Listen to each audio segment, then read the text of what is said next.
What happens when your worst fear becomes your reality? Hi, I'm Brent Cassidy. Welcome to the Nightmare Success In and Out podcast, where we explore how to overcome your fears and nightmares and set yourself free. We're going to be exploring this topic with guys I was in Leavenworth with and others who survived their own nightmare. These stories can be inspiring, sometimes sad. There's some humor, but hopefully you can come away with a nugget of something that'll help you knock down some of the prisons you built up in your own mind. All right, Nightmare Success In and Out listeners, we are back, and man, have we got a good one to unpack here today. For those who it's been probably a couple months ago, I had Ken Nixon, Marvin Cotton Jr., and Eric Anderson. They were in town in St. Louis to help support Lamar Johnson. And he's since been freed, by the way, which is a fantastic thing, if anybody followed that in the St. Louis area. But Ken was on, and we had a panel discussion about people who are exonerated, and Ken has just one heck of a story. He did 16 years out of he was sentenced for life without parole. I think they gave him 2 life sentences just to make sure that he punctuated it. But he just never gave up, and he's doing really good things now that I want to unpack with him. I was just telling him before we got on that I was just kind of getting more and more agitated the more I read through his case last night, and it's just one thing after another thing after. You got the jailhouse snitch, and there's all kinds of reasons why that's bad. And then you've got the witness that changes his story 2 or 3 times, and then you've got the lead detective that says in a memo that we got the wrong guy, but they just proceeded anyway. We're going to unpack all this. This is a story that you wonder how in the world it got this far out of whack, but then to have, and I was telling Ken before we got on, he's such a great voice and he's doing great things. He's only been out since 2021 and he's already making an impact for people who've been incarcerated, making their lives easier and getting out. He's working with legislation on doing that too, and he's carrying a lot of responsible titles to use his story, use his experience to make things happen. Before we unpack everything, I want to recognize our sponsor for the show, Auto Plaza Direct. Nobody likes going and spending a couple weekends walking the lot, looking for a car. Then you have to go and spend 4 or 5 hours in the dealership just to buy that car. Well, it's kind of like a trip to the dentist, and nobody really likes a trip to the dentist. Well, there's a better way. Take all this away from you, the pain, the hassle of getting a car. It's called Auto Plaza Direct. They're your personal car concierge. Just let them know the car you want, what you can pay, and they'll go out and find that car for you. They'll negotiate your best price and deliver that car to you wherever you are. They also offer you warranties and financing. It's all full service. Go to autoplazadirect.com to get started with your personal car concierge. The new hassle-free way, the car buying experience you deserve. Autoplazadirect.com. Tell them Brent from Nightmare Success sent you. All right, let's jump into this, guys. Ken Nixon, welcome. Thank you for having me. So like I said, Ken, I've reading through your story and the nightmare that you went through. It's just, I think it's probably everybody's nightmare. I can't imagine a worse nightmare of not having any idea, minding your own business, being at home. You own a house, you've got a kid, you just started a new job, you got a new business you started, and then boom, your whole life changes. It's the worst kind of change in the whole world because when it happens, you don't even know what it is. But before we get into all that, let's unpack a little bit what Ken growing up, Ken, being a kid and going to school. What was your life before this nightmare happened? What was going on with you? Prior to this happening, I was pretty average American kid, I guess you can say. 2-parent household, middle class, magnet schools for much of my school age career. I got bored somewhere between 10th and 11th grade. School wasn't challenging me. I literally finished school with 11th grade credits. I never even bothered to register myself for 12th grade credits. It was just, it wasn't appealing to me anymore at that point. Like, somewhere between 9th, 10th, and 11th grade, it just started to get boring. It wasn't challenging in any kind of way. I felt weird because I wasn't being challenged in school. My parents didn't have an answer, so I was like, you know what, screw school. I actually, at that time, the GED test was a 5-part test. I took the first 3 parts. I didn't know when I called to schedule it that it was a 2-day test. So I went the first day thinking I was just going to do all 5 parts. I got there, they told me, no, you can only do 3 today and 2 tomorrow. So, excuse me, I took the 3 parts. Didn't know that I had passed them until later on. I never went back the second day to take the last 2 parts. Prior to that, after that, following that, I started my own towing company. College was something that I always wanted to do. I was never really a troubled kid. So, I didn't have a lot of run-ins with law enforcement besides traffic tickets. I was a kid with a lead foot and access to cars. So, I was driving all over the place, doing everything I could. Caught a bunch of traffic tickets, but never actually made it to the courtroom. Beyond that, once I started my company, that was my focus. And then my son came in 2004. And, that was really where my mind was, making sure that this business got off the ground, making sure that my son was fed and taken care of, just really trying to build a platform for him to kind of take off and be secure in his future. Well, it's interesting too, Ken. You weren't very old. I mean, you're 19 years old. I mean, you're starting a business. You've got a kid, got a new house. Really kind of setting your way to take off. Can you lead us through when the nightmare happened for you? Yeah. So, yes, you are correct. I was really young. A lot of people around me would always praise me for being ahead of my time and my thinking in the way that I did hang around with quite a few older people that were very friendly with information, right? Nobody withheld information. They were all willing to coach me and guide me. When I asked questions, they were willing to answer. If they didn't have the answer, they showed me how to get it, which is, how I got the house and how I got the company. It was people around me that walked me through those processes willingly, right? Willingly to make sure that I had what was necessary to build a solid foundation for myself and my family.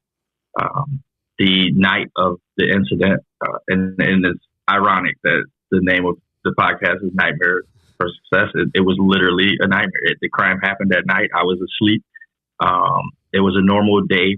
That prior day was a normal day for me, working really hard. I had my son with me most of the day. We were towing cars and, fixing flats and, just being the service provider that I had set out to be. And I go home at the end of the night and, it's, again, a normal night. And I fall asleep. And the very next morning, I wake up to a loud noise. And before I realized it, there was an assault rifle and people with tactical gear in my home, with rifles pointed at me. That was the beginning of the nightmare. What in the world was going through your mind? I mean, a knock the world down in your place. Everybody's asleep. You've got I think if I remember, it was your son and your girlfriend, the 3 of you in there. Yes. What in the world what were you thinking? Panic immediately. Yeah. The way the house was structured, the bedroom that we were sleeping in was not far from the front door. I mean, there's a wall dividing. So, you have to go around the wall to turn and go to the living room area. But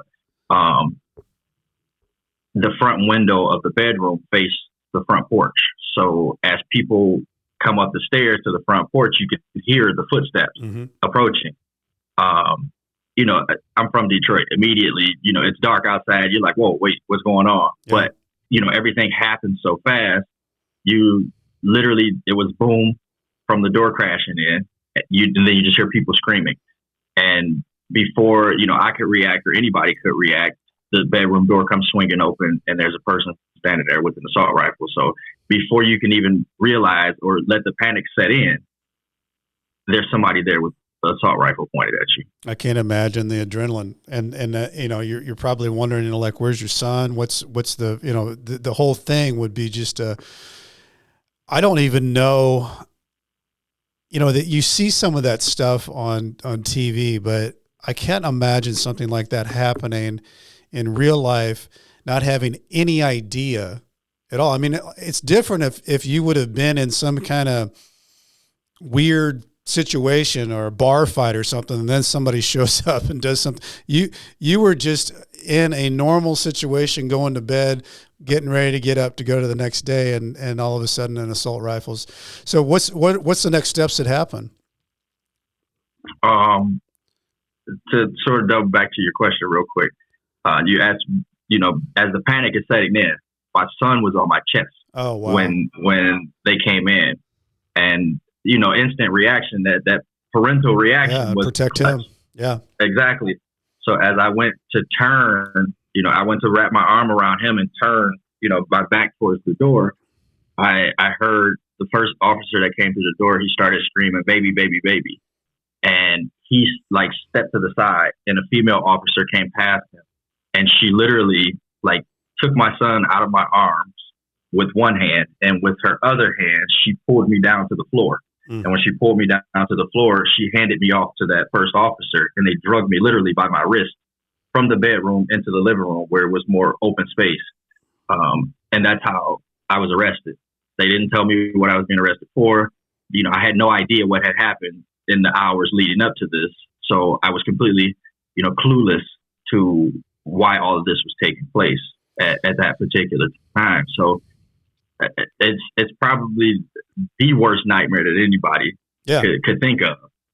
I went to sleep normal. Everything was fine. House full of people. I was good. And then you wake up to something so tragic. Well, and unknowing. And unknowing. And when do you find out what they're doing to you? Is it happen in the police car? Is it happen at the police station? Because it's a horrific thing that happens. Yeah. Oh, I didn't find out until I was officially arrested in the back of the car. Okay. What's crazy is they had already notified the local media that I was arrested. Prior to me even being arrested, they had already told the media that I was arrested. So as I was being loaded into the back of the car, the person on the radio was talking about me being arrested. And I was completely clueless to, again, what had happened in the hours leading up to this. So I was so confused, and I'm asking, the officers, what's going on? And as we pulled away, the driver says, "Just listen, they're talking about you on the radio." And that's how I found out, what happened. And then once we made it down to the homicide department is when, the officer started talking to me and explaining what had happened, the night before. So you knew the people that were involved in this the night before situation. As I understand, reading through, there was a good friend of yours that you'd grown up with. He had an affair with your old girlfriend. Is that correct? My son's mom. Yeah, your son's the mom. One that was in the house with. Yeah. So there was, obviously from what I get from reading, it's two friends that kind of went at each other as you would, two really good friends. And then you guys kind of hassled each other back and forth. And then you decided, hey, we're not talking. We're, you go your way, you go your way, and we're going to avoid each other. Is that kind of what happened with you guys? Yes, that is exactly what happened. For all the obvious reasons, there was some friction between us, but despite all of the friction, no one was ever hurt. Right. There was some property damage. There was some aggressive words toward each other. There was some aggressive body language when we seen each other in public, but no one was ever hurt. No one was ever harmed in any kind of way. There was never any violence done to either of us. And eventually we got to a place where, we just decided, just stay away from me. That came about by the influence of people around us, right? Some of the older people, the people that cared about us both, set us down both and talk to us. Hey, listen, you guys are tripping. So once we had that tongue lash in front of people around us, we both kind of came to that conclusion. You know what? They're right. We need to just stay away from each other. Right. And that was the conclusion we came to. Wow. So if I understand what happened that night that you got accused of, and they never dropped it, is that there was someone that showed up in a car, got out, threw a Molotov cocktail, which is really, I guess, a bottle with the thing at the end. I guess they put a cloth in it so that it catches fire, and then threw it into the house. The house catches fire. There's, I forget how many people in there. And I think I forget how old the baby was, 10 months old or whatever. And then there was another child that died, and I think 3 or 4 people got out of the house. So I think is that kind of how that transpired as far as how they built that, how that happened? Yes. Okay. So when do you know what happened? Like, when did they explain to you, like, we've taken you out of your house, we've arrested you, we've blasted it all over the media?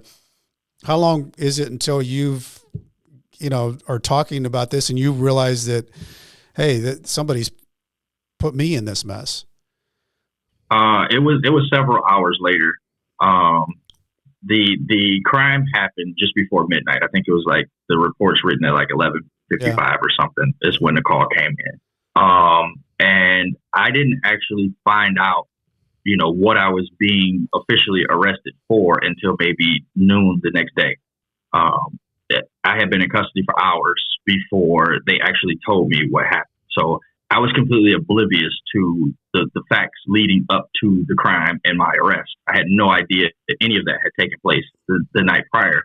Furthermore, I didn't even know what a Molotov cocktail was.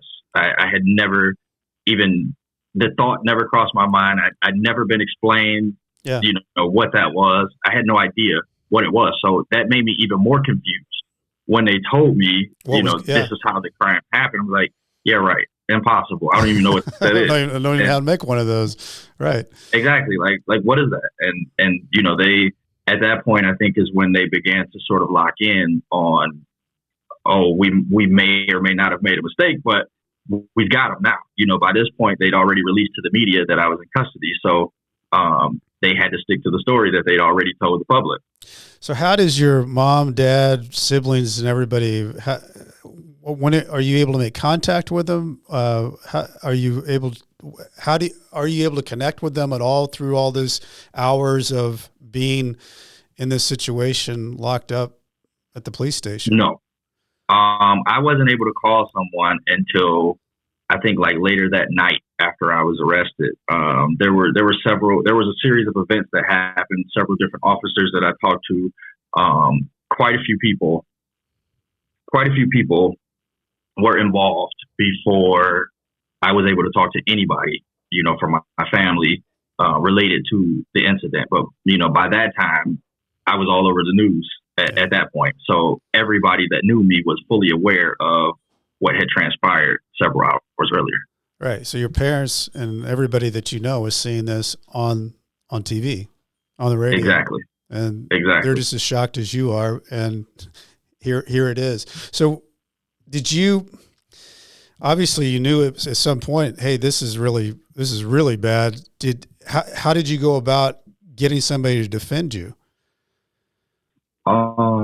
It was a weird experience, because no one in my family had ever been in any serious trouble before. Yeah. So we had no idea what to do, who to talk to, what the difference between a good lawyer and a bad lawyer was. We had no idea. And what a lot of people don't realize is once you're in the system, everything is based off a time schedule. So, not knowing put us at a disadvantage because we had no idea where to start, right? Counsel was appointed to me. And once he was appointed, that was the first time that I had met a lawyer. He came, he talked to me, and that first interaction is when I tried to explain to him over and over again, like, I have no idea about this crime, anything. I think it took him a minute to believe me, but eventually he came to a conclusion where he knew that I was telling the truth. And by that point, we were already sort of at a disadvantage because of the things that led up to that encounter. Yeah. Well, and you had the narrative out in the public. Exactly. The power of the press once they take off on that path is almost an impossible thing to stop. Coupled with the prosecutor, you have two of those things going at the same time. A defendant, they always say, you walk into a courthouse innocent until proven guilty, but I'm not a big believer of that one. I think people, because they hear things and the narrative is built.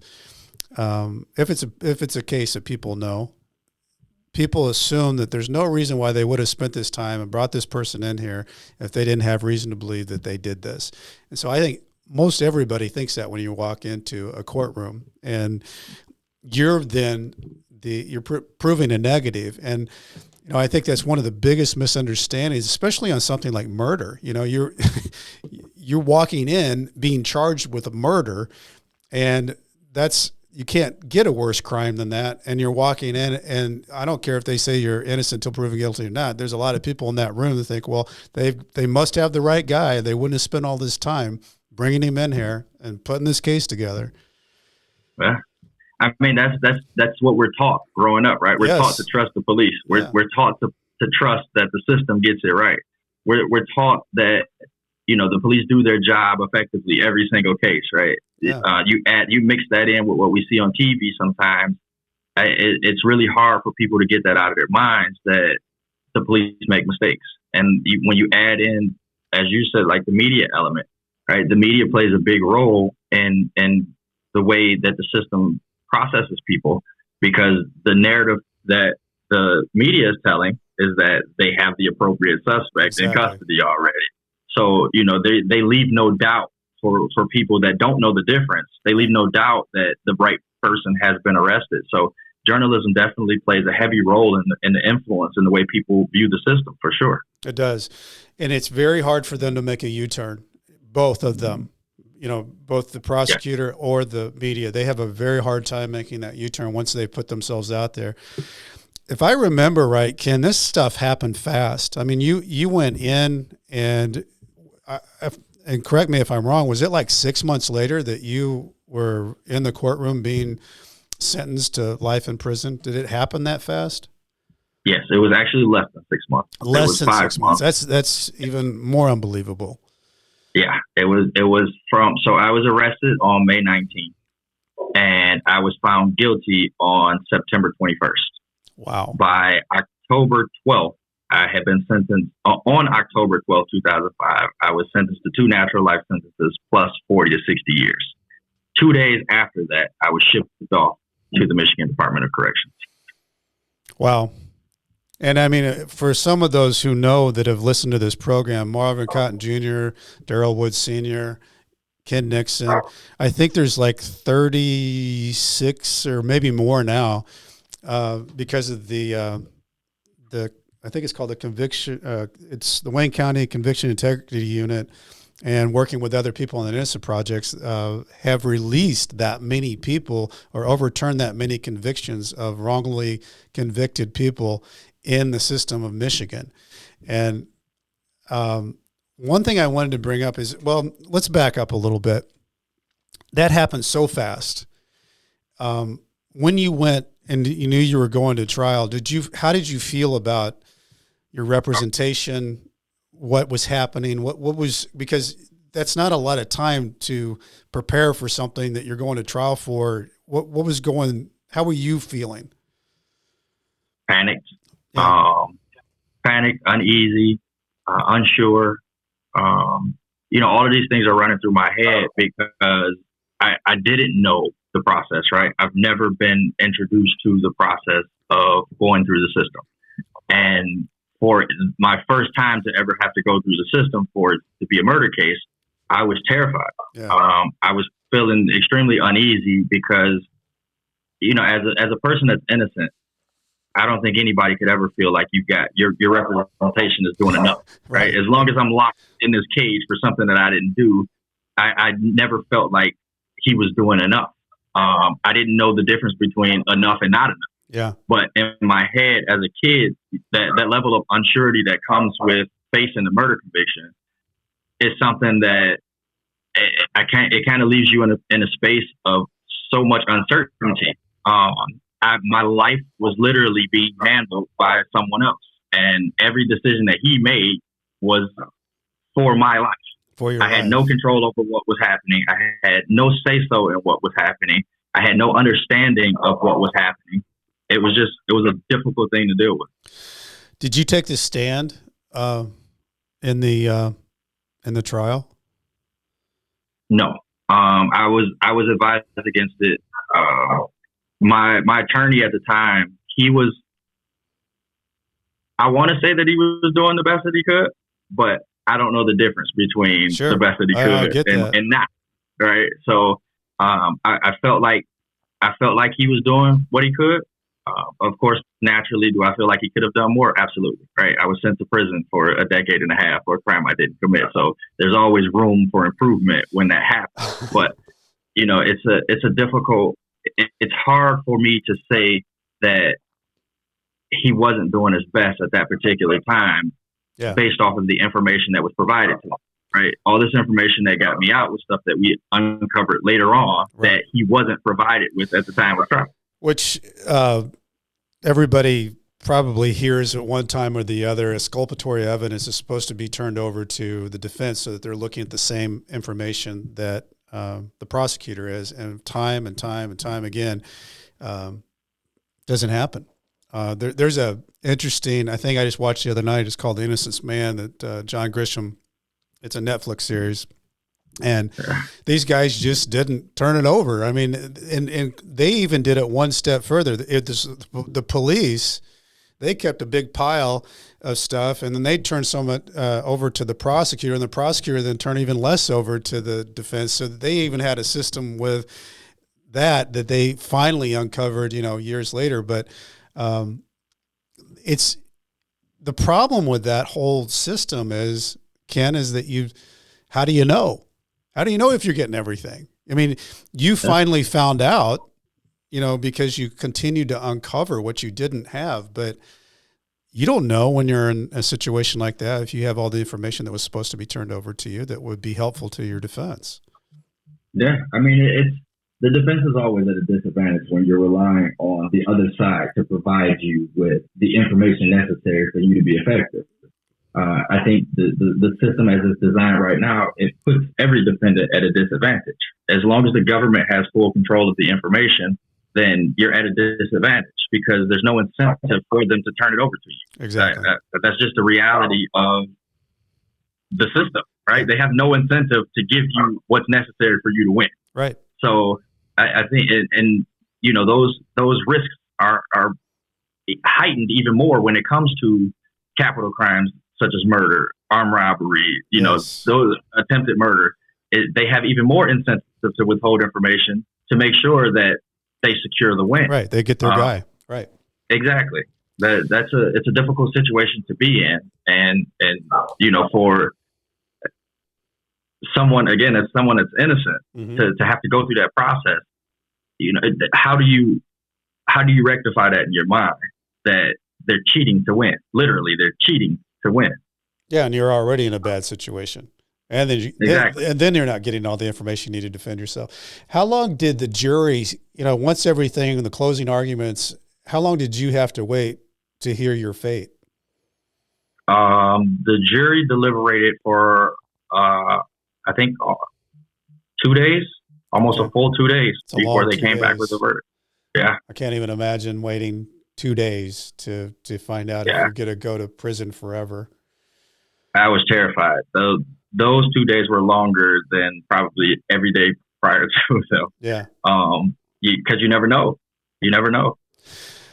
Okay. So Ken, you walk into the room, they call you back in. They say the jury's decided, they've made it, and you stand before the judge and they read off that it's guilty.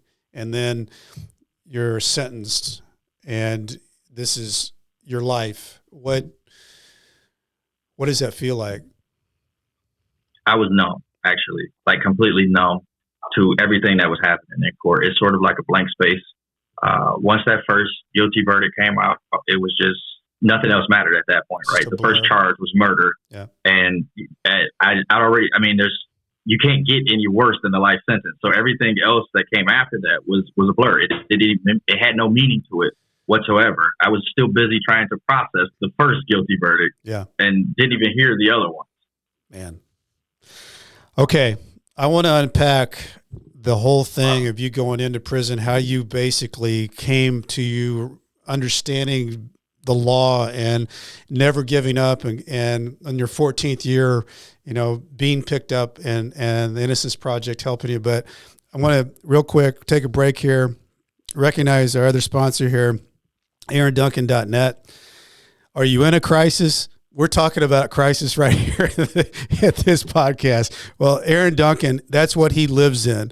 He is known as the trauma surgeons for a crisis. They make bad news go away. They work in corporate scandals, high-profile litigation, legal investigations, prosecutions. To be in the public eye in the 21st century is to experience a crisis. It's no longer a question of whether a crisis will strike. It's a question of whether you will be prepared when it does. What does Aaron do? Well, he helps you with crisis management, crisis communication, media relations, reputation management. He does prison consulting, coaching, helps with discovery with all the stuff that the attorneys might not want to read that'll help your case. So for a confidential consultation regarding crisis or reputation management, email Aaron W. Duncan at gmail.com or text him or phone call 636-236-5071, AaronDuncan.net for the guy that'll help you get your crisis resolved. Okay, Ken, you find out you've got 2 life sentences plus another 40, 60 years just to top it off. They immediately take you. Here's something that I was talking to my wife about last night that I think a lot of people don't even really contemplate. But like when I was reading through your stuff, I'm thinking this is just a normal guy and he's thrown into this world and he has to figure it out immediately while he's in jail. Where does he go? Who does he talk to? And then you get sentenced to life. What people I don't think contemplate is you're not going to a camp. You're not going to some place, that might be an easier. You're a murderer, convicted of murder, wrongly accused, innocent man going into the toughest place that they can send you. I can't even imagine walking out of your world as a dad, starting a business, a 19-year-old kid that's already bought a house, that's getting his life started, and the next step that you take is being put in the worst violent situation as a wrongly convicted murderer. How do you walk into that? Totally confused. It took me months to really process what was happening. I don't, probably the first 6-7 months being inside, I didn't even come out of my room. Besides to shower and use the phone, I didn't even come out. It was just, it took me a while to really process what was happening. I couldn't understand how the system could get it so wrong. Yeah. Right. We're not talking about a drug case or a jaywalking case, or armed robbery. We're talking about something that literally ensured me death inside of a cage for a crime that I had no concept of, no understanding of how to commit. So going into prison, there's all sorts of fears that are running through your mind. What we hear on TV about prison and what we hear in the media about prison. All of those thoughts are running through your mind as a kid, right? I was a kid at that point. So, I'm walking into a situation where what can be considered all of society's worst are here. Yeah. And it took me a while to really understand what was happening. And to this day, I still don't understand why, but it's just it's so overwhelming and consuming to be in the situation that, one, I don't understand. Two, now I'm in a jungle, literally a jungle where your guard is up, paranoia is up at all times. It's hard to sleep because you don't know, who you're in a room with or what's going to happen the moment the door opens. Yeah. It's just it's a horrible environment. And Ken, did they know of you as you came in? I'm thinking that you probably weren't anonymous when you entered into that prison, because your case was probably something that had been around on TV and other places. Did people know of you as you walked through those gates? There were a few people that recognized me from, the media, from the newspapers. There were a few people as I walked in. Yeah. So looking at life in prison, but knowing that you're an innocent man, I was reading some of your stuff that you would just like try to consume everything, whether you're reading about how to get in touch with people or watching things on TV and trying to get in touch with them and reading newspapers and all these things. At that point, were you on your own doing your thing, or were you working with other people that were like-minded trying to help you get out of there? At that point, I was still just kind of doing my own thing. I was trying to get adjusted to the environment. So I wasn't really keen on meeting new people. Yeah. My street senses from Detroit tell you, you're not, it's not good to be the friendliest person around, right? You don't want to open yourself up to become prey to somebody else's nonsense or tactics. So, I spent a lot of time by myself trying to figure things out, not knowing what I didn't know, right? Not trusting the people around me for all the obvious reasons. So right. I stayed to myself for majority of the time I was there. So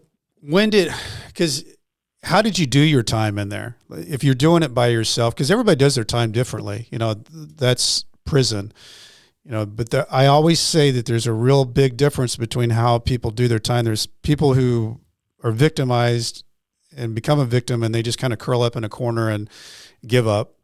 And then there's the survivors that you can almost see it like a divide in prison, that these people are trying to get by, however they're trying to get by, however much time they have, they're doing their time differently. Did you feel like that you were getting institutionalized in prison, or did you feel like Ken Nixon? Probably neither. I tried my best to not succumb to the environment. I spent a lot of time really trying to educate myself and better understand the system and how I could fight for my freedom. Let's talk about that a little bit, though, Ken. How did you do that? Literally by staying as busy as I possibly could. I would bury myself in as much positivity as I could, any programming that I could sign up for, any classes that I could take, any time that I could spend in the library, any time I could spend reading and just kind of mentally escaping the environment around me. That's what I did. I tried to subscribe to as many newspapers, magazines, anything that I could get my hands on that would help me mentally escape. I tried to do.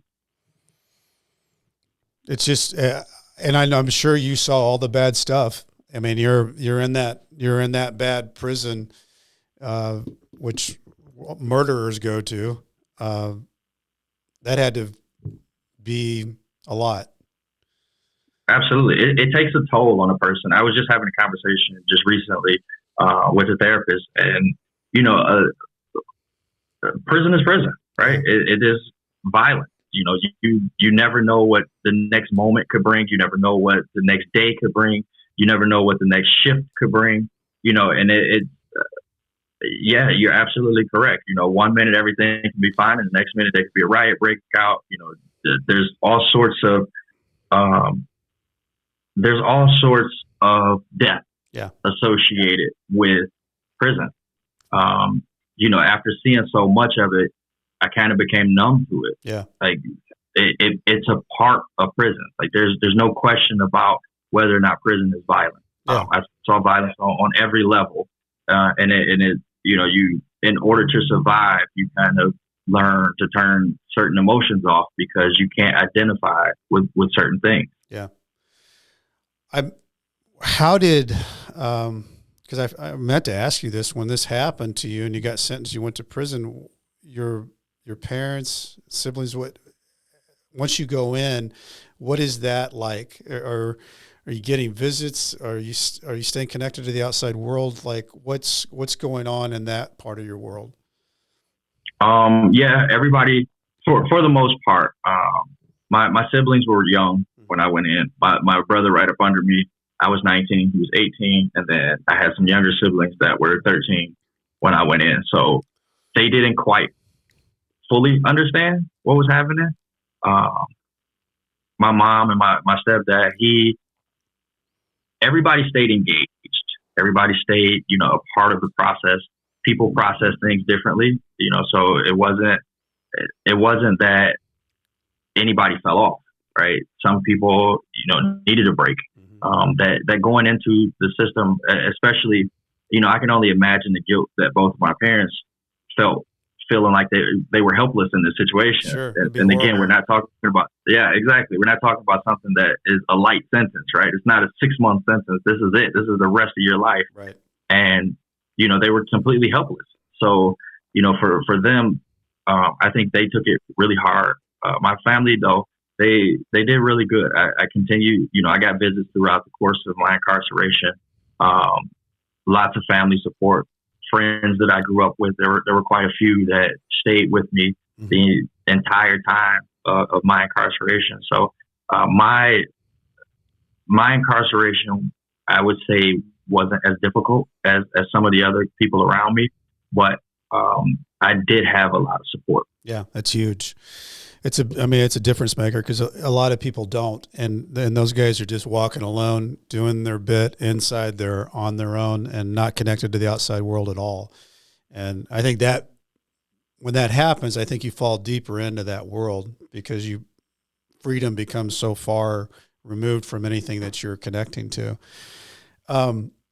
So the Western Michigan University Cooley Law School Innocence Project gets on your case. How does that happen? It happened by quite a few different ways. So there was actually an article in 2018 that came out. Some journalism students from Medill Justice Project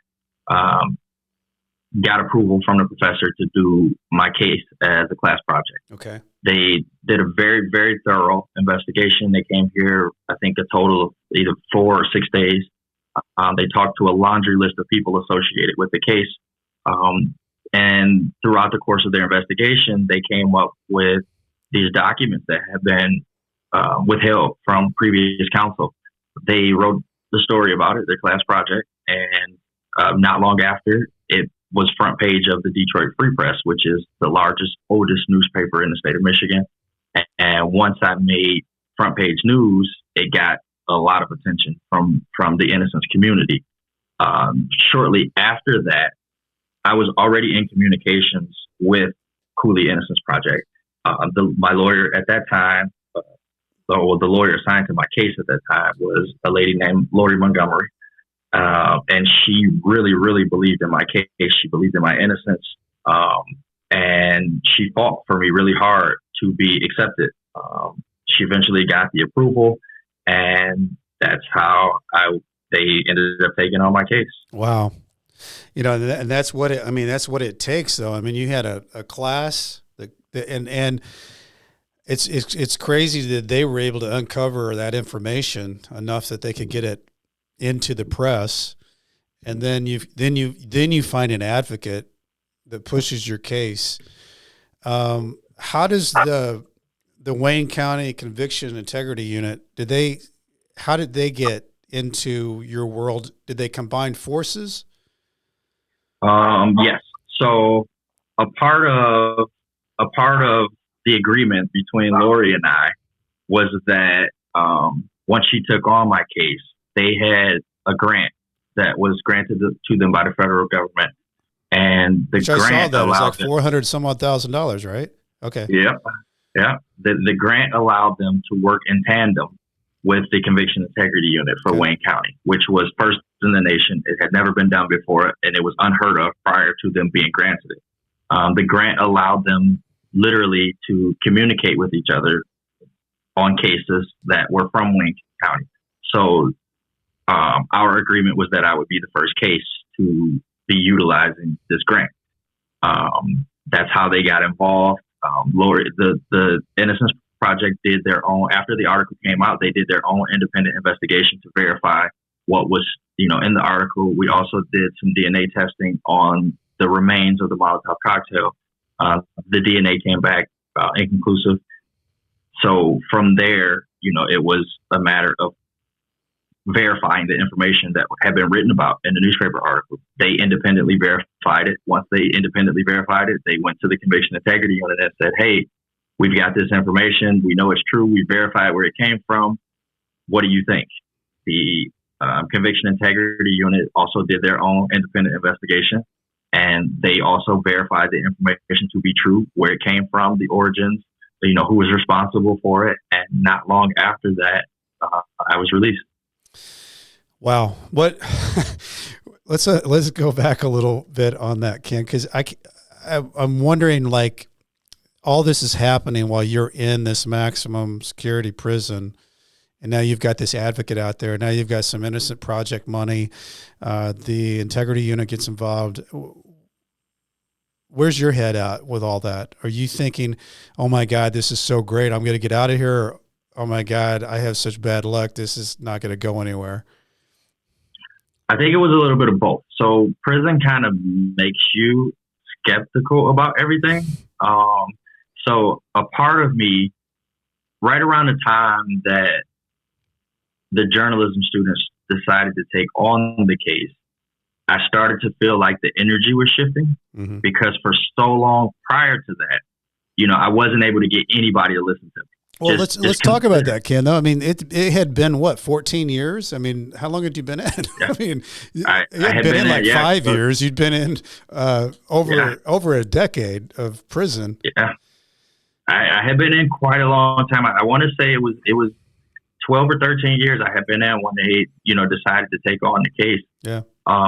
So I got a lot of no's. I got a lot of rejections leading up to that. Yeah. So, the natural response is, hope, but at the same time, you're expecting something to not come out the way you want it.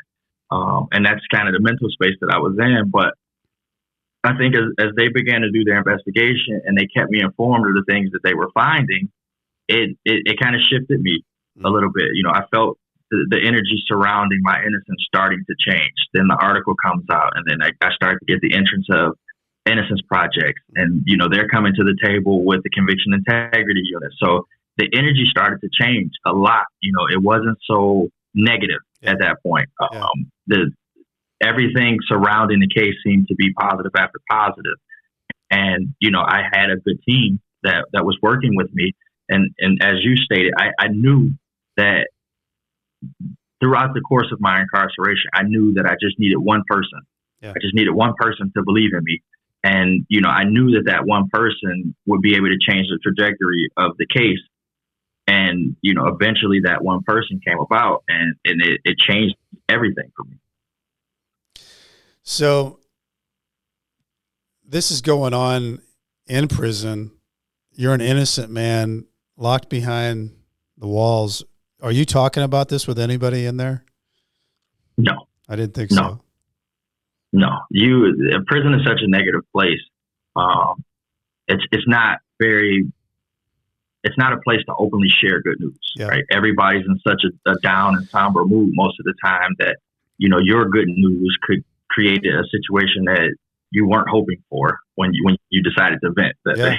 Well, I even felt like it was uncomfortable. I mean, when I got close to getting out, I didn't even talk about it because, I knew the guys had more time than I had. And there's nothing that's good it's good for me, but those guys that are doing more time, how does that make them feel? Every time somebody got released, I was like, I wish that was me. So it is a weird environment. You might have one or two people you can share things with, but you certainly don't share it to very many people because it's a different world in there. Absolutely. So I think with each person that got out before me, naturally a part of me felt envious. Yeah. But the other part of me was celebrating as well because I knew that was one more person People off get the out. list, right? That's one more person out of my way, right? Now they got a little more resources to focus on what's going on over here.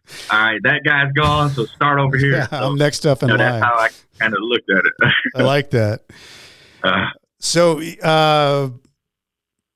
how does it happen? Like, how do you, like, what were the steps of you getting out? So everything starts rolling your way. The positive stuff's happening. You've got the Innocence Project and the Integrity Unit working together. Then I'm sure that this has to go before a judge. You have a hearing. I'm assuming that are you part of that hearing? Are you? Yes. Okay. So I came out during COVID. Okay. So they were doing Zoom hearings when I came out. So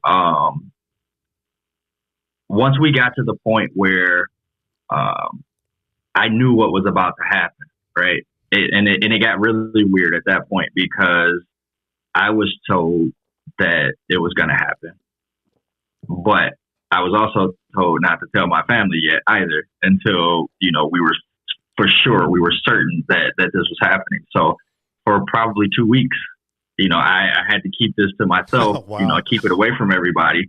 On top of, making sure that I didn't slip and say anything, around me as well. Sure.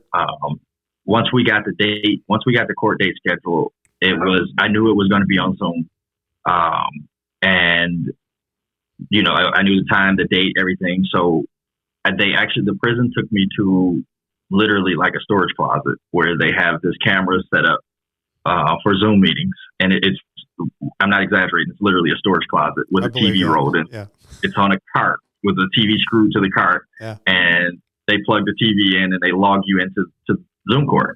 And I sat through the hearing. And after I sat through the hearing, of course, naturally, I'm like, okay, so what happens next? What's going on now? And my lawyer stayed on after the court hearing concluded, and they explained to me that the judge had to email or fax the information over to the prison for my release. And, that's how the process. Wow, Ken. I cannot imagine. And the other thing I want to talk about a little bit is because you experienced something that I don't know how bad it could be having COVID restrictions in prison, but I'm assuming, knowing prison, that they took that on themselves to basically eliminate any type of things that prisoners liked just because it was COVID protocol. What was it like being in prison with COVID? I think that was probably the scariest time of my incarceration. COVID hit the prison system just as my positivity was starting to come about. Yeah. So, and to be fair, the prisons didn't know how to handle COVID. Yeah. Nobody did. Exactly. Like nobody did. So, what I was seeing, it only increased my fear of what was to come, because 1 minute everything can be fine, and then the next minute, they've got an entire half of a building quarantined because somebody tested positive. And, we're seeing people being taken out, but we're never seeing them come back, right? At some point, the Michigan Department of Corrections decided that they were going to have facilities specifically for quarantining. And then it was segregation areas specifically for quarantining. And once you cleared quarantine, they would ship you off to somewhere else where no one was positive. So, the fear of 1 minute you and I could be sitting next to each other, the very next minute I could see you being escorted out because you test positive, and then I could never see you. You never see again. Right? I don't know what happened to you. I don't know if you died. They transferred you. Nothing. So, that increases the fear of the unknown. And I think the way that the system was handling it only made things worse for us inside, because it's already stressful, being concerned about the violence and the officers and the attitude all day long. Now you got COVID, right? People being taken away. The only thing I could at all even kind of imagine was we had scabies, which I never even really heard of it before, but the guy came in and they shut a whole wing down and kept those guys in there for like a week or two, and they couldn't even leave. I mean, they were literally couldn't leave and just shut and the fear for us is that it was going to come out. Whatever scabies is going to come out, and they were just going to shut the whole place down. But I can't imagine COVID, because COVID, like you said, they just take somebody away. You don't see them again. You don't know if they're alive, dead, whatever. And what's really something, Ken, is that you're right. That was exactly when all the good stuff was happening for you. Yeah. Wow. I mean, to make matters worse, there's a lot of frustration amongst the inmate population because we were being forced to be tested every week. Mm. But the staff wasn't being forced to be tested every week, which was confusing to us because they're the ones going out. Quarantined. Exactly. They're the ones going out and coming in. We're quarantined from the world. The only way that we can catch it is if they brought somebody coming in, right? Exactly. So you have us testing as if we're the problem. Yes. But you're not making the actual problem do any testing whatsoever. Man. And, it increased the fear. It increased the hostility. I don't know if you know this, but literally a month before I was released, I tested positive. I did not know that. Yeah, January 2021, I tested positive. I was released February of 2021. My God. Did they take you and put you in solitary, or what did they do with you? Yeah, they quarantined the entire unit. They put us in solitary, which was crazy as well because we literally had bunkies. Where there was two of us in the cell while we both tested positive for COVID. So, I got to see the effects of COVID up close because mine was mild, right? I was fine. I was functional, slight cough, no issue. My other hand was dealing with a way worse case of it. Body aches, cold sweats, just not being able to handle it. So, it was hard to watch him suffering when I could do nothing. The staff weren't doing anything. And it was just hard. And I'm praying that, I survive it because I know what's going on. I can feel what's coming. And I can feel what's coming. Like, no, not this close. No, I didn't survive all this time only for COVID to take me out. Like it was horrible. It was stressful. Oh man, Ken, I can't imagine the stress of that. Well, let's talk about you getting out. You get released. I think I've seen the pictures of you. You got your mask on and pull it down. You get out. Tell me about it. I just can't imagine, really. It was super ecstatic moment. Wasn't that long ago? I didn't believe it. No, it was just over 2 years ago. Yeah, February 18th, 2021. Like I said, we go through the hearing, and by this time, what I didn't know was that I had already made the news. It had already been announced that I was going to be released.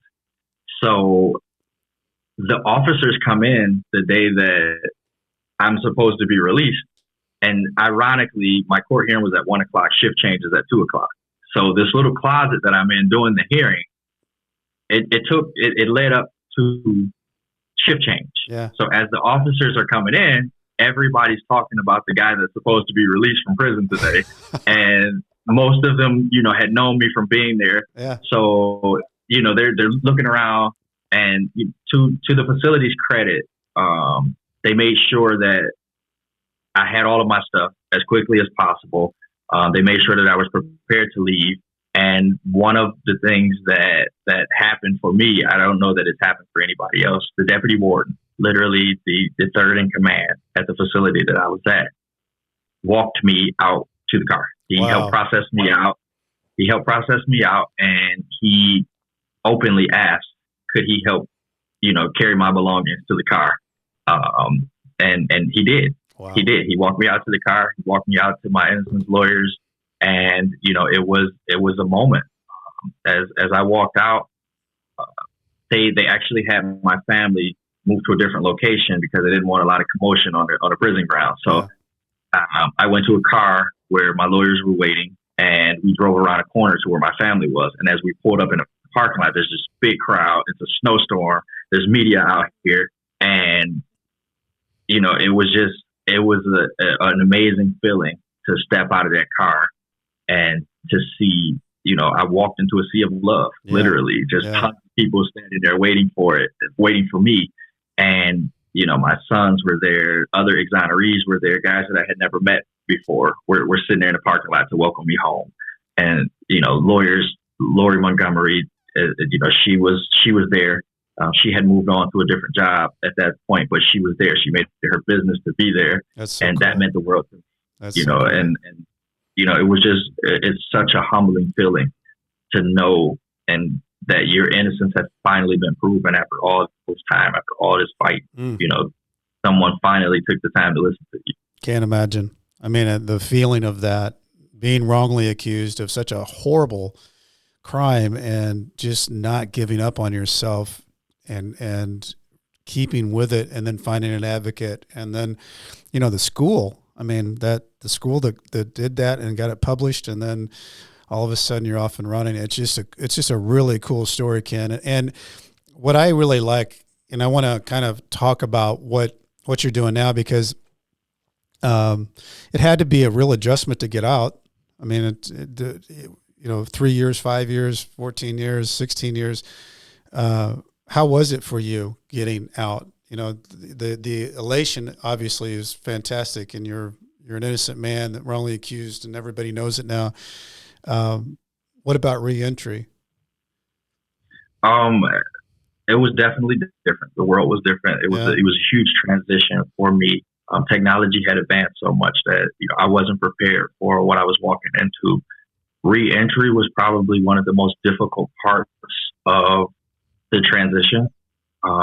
Again, I came home in the middle of COVID, so there was no such thing as being able to just go and ask for the I didn't know that the world had transformed into this at that point. I thought things were still normal. People would just go to the Secretary of State and you just go and ask for your vital documents. That's what I thought.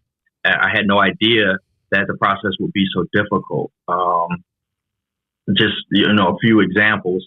When I came home, because I was an Innocence Project client, the Innocence Network as a whole from all over the world, they send you, there's these funds set up where they send you money to help you get back on your feet. The problem was I couldn't cash the checks because I didn't have a bank account. I couldn't get a bank account without an ID. I couldn't get an ID without a birth certificate. I couldn't get a birth certificate without a social security card. You can't get an ID without having two of the other. And it was just like so confusing. And, which is why you're such a great voice for what you're doing, by the way. Yeah. I mean, I'm trying. And, you have to make these things relatable for people to understand that, I try to make it as simple as possible when I'm telling the story, because this stuff is real. Right. And again, I had a lot of help. I had tons of people in my corner, and none of us could figure out how to navigate even the most basic of government necessities. Yeah. One of the stories that I tell about my Social Security card is everybody knows the federal government has its own issues, but I still to this day can't understand how I ordered a watch from overseas, and that watch was delivered to me within 3 days. The Social Security office was literally 2 blocks from the house that I was living in, and it took 6 weeks for me to get it. How is a piece of paper that is walking distance from my home, how does that take longer than it does to order something from another country and have it delivered to your doorstep? Doesn't make any sense. It doesn't make any sense whatsoever. and it's like, I don't get it, and there were so many difficulties. State IDs, you can't do anything without identification. Literally, I was an unknown citizen in this country the moment I walked out of prison. I was a baby. How weird is that? Yeah. Yeah. And prison gives you an ID, but nobody respects that ID. No. Literally, nobody. It scares people. Yeah. They kicked me out of a bank with that ID. Literally, security told me to leave because it was an invalid identification. I tried to go to another state agency. I tried to go to the Secretary of State. They told me that ID wouldn't work for them. They literally used my high school ID as opposed to my. And it's Michigan It's a state issued ID card. It just comes from the prison. I was there when they printed my high school ID. Like, it was printed in the closet of a room at my high school, and they took that before they took something that was issued to me by a prison, a state agency. That's crazy. And it's the process is just way too difficult and burdensome. Let's talk about what you're doing now, because I mean, you're doing good stuff. And just, can you kind of let everybody know what you're doing? Criminal justice reform is something that's personal to me for all the obvious reasons. I am, the president and chairman of the organization of Exonerees. This is an organization that I co-founded along with a group of other exonerees. Prior to my release from prison, this organization didn't exist. We didn't start this organization with reform in mind. We started it as a brotherhood, as a way to bond, and keep each other focused, help each other through difficulties.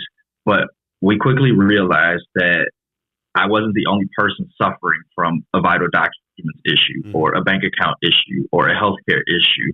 We were all having the same problems. Mm-hmm. And that's where we sort of bonded in that injury, and learning to navigate those processes. We kind of came to the decision that we need to fix this stuff so that the people that come after us don't have to go through the things that we had to go through. So we set out on a mission to really restructure the way reform looks for exonerees.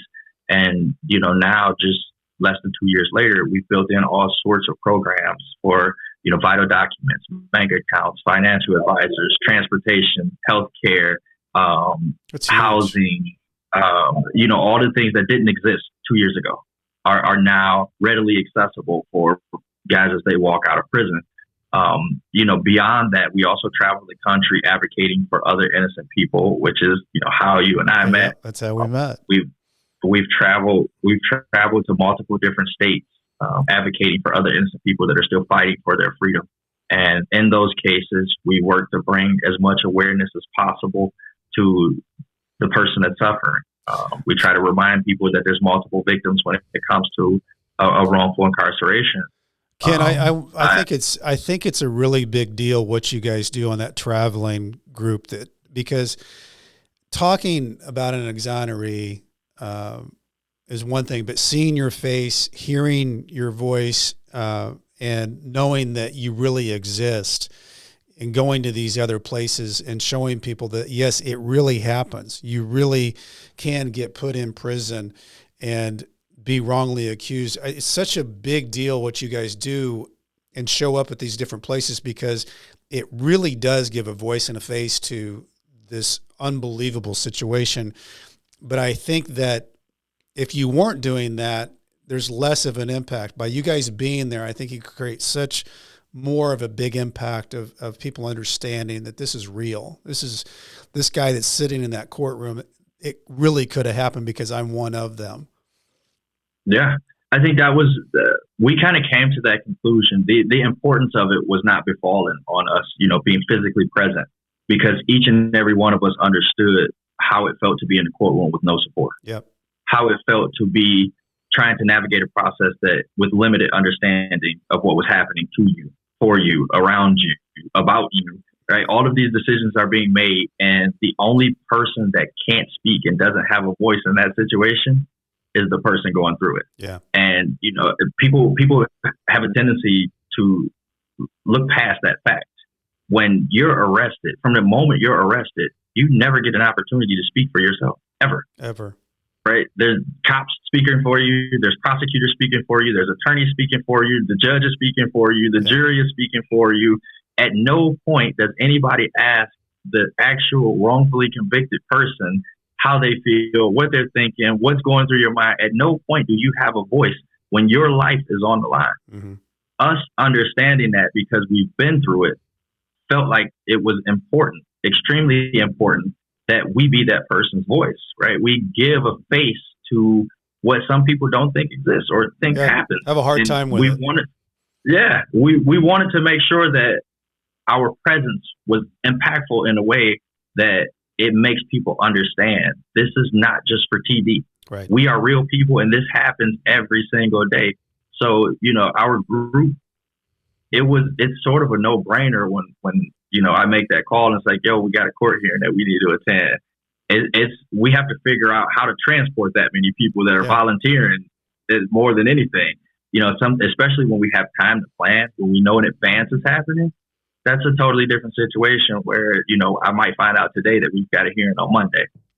Some people may not be able to juggle their schedules as much, but the impact of being present, I think it goes past what most people understand. Yep. Without a doubt.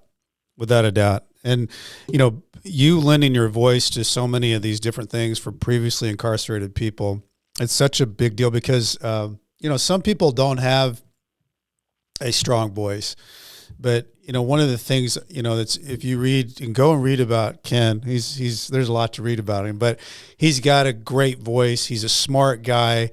I think you're going political science and going into law, which I'd love to have you on the defense side of the table, knowing what you know, living what you've lived. What a great profession for you to have, to use that experience of yours to help others. If going out to the listeners out there, Ken, it's so incredible what you've lived through. What do you think's the biggest takeaway through all of your journey?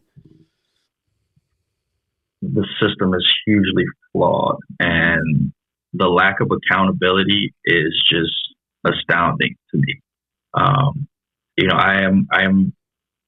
not one of those people that believes like defund the police or abolish, the system. I'm not one of those. I'm not foolish enough to say that. I definitely believe we need police. I also believe we need accountability. I think there's a huge difference between making a mistake and doing something deliberately. And we know for a fact, provable fact, that there are instances of wrongful convictions where the police and or the prosecution involved in that wrongful conviction did something knowingly. Yeah. Right? They intentionally did something to send an innocent person to prison, and there's no accountability. Right. There's no accountability.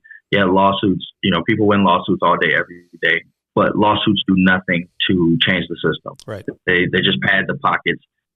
Most people don't understand that even when you do win a lawsuit, it's an insurance claim, right? The insurance company pays it off. It's not like that officer is affected in any kind of way. The reality is what happens is that officer and or that prosecutor retires with a full pension intact. Nothing ever happens to that person, no matter how many lives they wreck or ruin in the process. They still go on with their lives as if nothing ever happened. That's the biggest takeaway for me, that there's no accountability for some of the bad actors within the system. Which, I think creates the passion that you have to help change it and fix it. And, one of the things that you about Ken Nixon is he's a fixer and he's a problem solver. And thank God you're out to be able to do that, because we need people like you on the outside fixing and finding solutions, because it's a big problem. And, I think maybe there's a little bit more focus on it than there has been maybe 20, 30 years ago. But there's so much that needs to be done. But your voice out there, Ken, is fantastic. And thanks so much for making the time today. I want to tell everybody, if you want to go, I know I say this all the time, but on Apple, if you leave a review, it really helps the show. It pumps up the volume of how they promote the show. So if you want to do that, if you're on your phone, there's 3 little lines up at the top. You just drop that down. Actually, that's to follow the show. To leave a review, you just scroll down and find the reviews and hit click a review. Go to BrittCassidy.com. Leave me a message. I love to go back and forth with everybody. And if you're needing a book out there, I wrote one, Nightmare Success. It can be found on Amazon, Barnes & Noble, Walmart. And this guy here needs to write a book. Ken Nixon needs to write a book. I'll be looking for his book. As I used to say to everybody when I was typing my emails back and forth in prison, stay strong, and I'll do the same. Ken Nixon, thank you so much for being here today. I appreciate it. Thank you for having me. All right. Appreciate you. All right, folks. Nightmare Success, in and out. Ken Nixon.